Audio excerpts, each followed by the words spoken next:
Bonjour les élèves. Vous avez possiblement un site web qui ressemble à ceci. Alors, vous avez peut-être changé le titre qui est en haut dans l'onglet. Vous avez peut-être changé les entêtes, H1, H2, et vous avez changé le nom. Vous avez ajouté vos titres ainsi que vos vidéos intégrées et vous avez changé la description.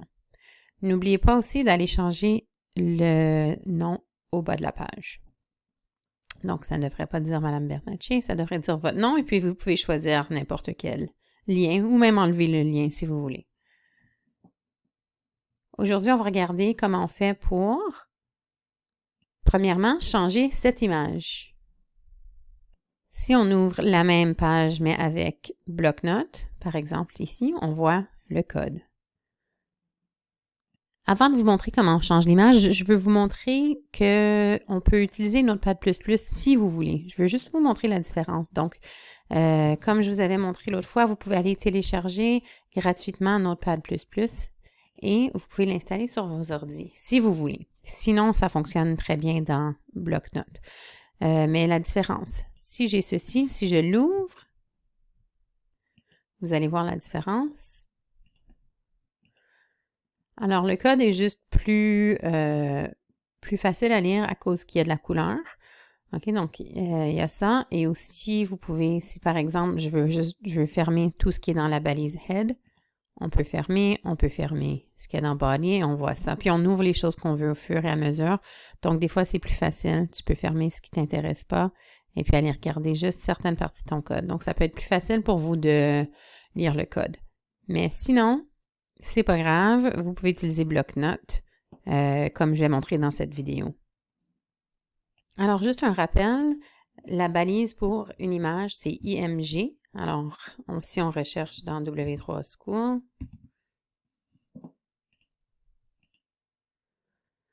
on peut voir comment fonctionne une image. Il y a différents attributs à l'image. Donc, source, c'est là où je vais aller trouver l'image. ALT, c'est le texte alternatif. Alors, si jamais on est sur un ordinateur qui, pour une raison quelconque, ne peut pas démontrer l'image, on verrait ce texte-là. Ou si vous êtes sur un appareil pour les personnes aveugles, on lirait ce texte pour identifier ce que contient l'image. Et aussi, Google utilise ça pour l'optimisation d'engins de recherche, donc pour ce qu'on vous donne quand tu fais une recherche Google. Donc, tu peux écrire ce que tu veux ici. Ça ne va rien changer dans ce que tu vois, mais c'est pratique d'écrire quelque chose qui représente l'image.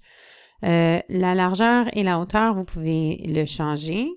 Normalement, on essaierait de le faire pour que ce soit proportionnel, sinon vous allez avoir quelque chose qui ressemble à ça.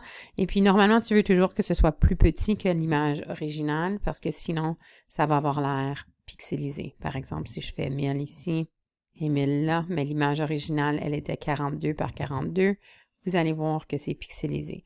Donc, on veut faire attention à ça. On peut complètement enlever ces deux attributs ici et puis tu vas voir que ça va juste le mettre dans la grosseur de l'image originale. Donc, on a cette option-là aussi.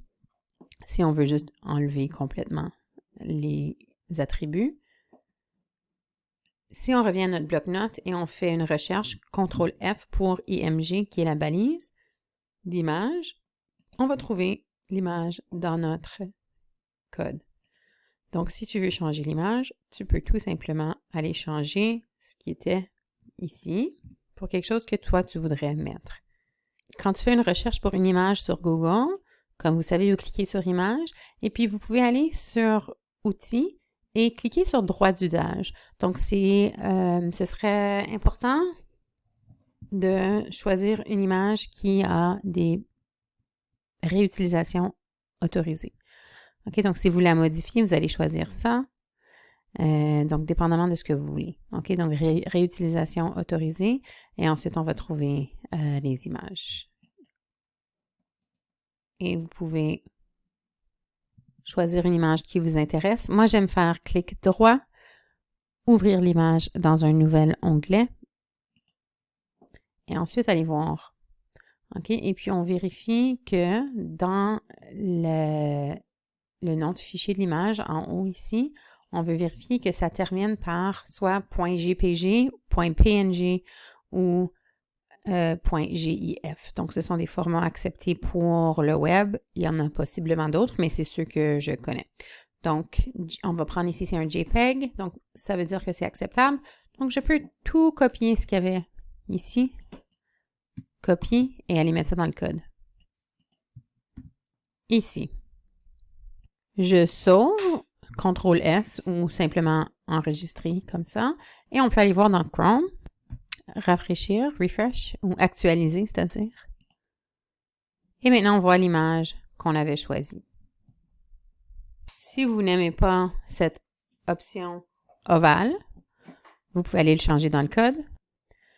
Donc, j'ai ma balise image.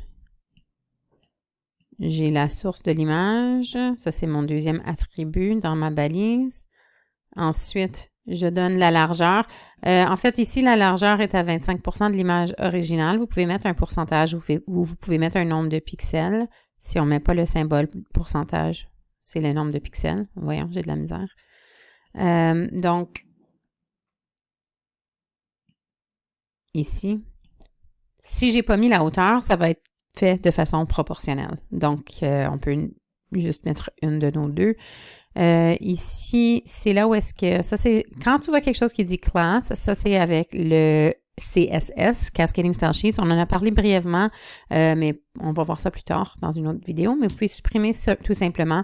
Puis le mot, puisque c'est pas à propos des paraboles, on pourrait changer. Mais ça, vous n'allez pas vraiment le voir sur votre ordinateur. C'est l'attribut Alt, comme j'en ai parlé tantôt. Donc, je sauve, on va aller voir dans Chrome et après avoir rafraîchi, on obtient ceci. Donc, ça, c'est comment vous faites changer votre image.